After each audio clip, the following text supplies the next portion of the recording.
My family said that I would never amount to anything, constantly comparing me to my cousins around the same age, and it wasn't great. This is Dusty's dyslexia story. I had a lot of tantrums in school about not being able to read or write like the other kids.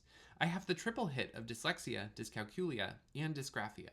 This made even the smallest test the worst thing in my life, hence the tantrums, which my teachers dubbed the triple T. When I was diagnosed with dyslexia, because that's the thing they decided to diagnose me with, I was put into something called self-esteem classes.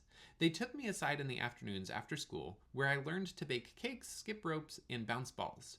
I don't know why it didn't help, but it felt like it didn't in any shape, way, or form.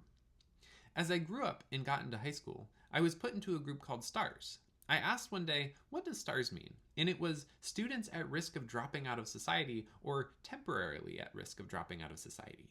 That broke my heart.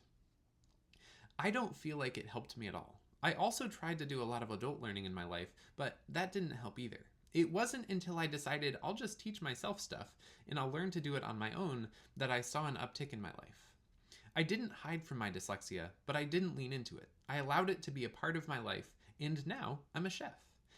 It is not easy because I still have the inability to spell, and I'm in a job where I have to constantly do tests for health and safety for work, and that kind of freaks me out, but I get through it. It's slow going, and it gives me anxiety 7 ways from hell, but nose to the grindstone, right? I am now in my late 40s, and I've also found out that I have ADHD and I'm menopausal, so what a wild ride all of that gives me. Dusty, thank you so much for being willing to share. I hear the effort that you had to put in to getting to where you are in the midst of all of the challenges, and that's hard, but I appreciate your vulnerability in sharing. And if there's anybody else who potentially wants me to share your story, as always, you can go to the link in my bio, click on share your story, and you can put it in there, and I might just share it.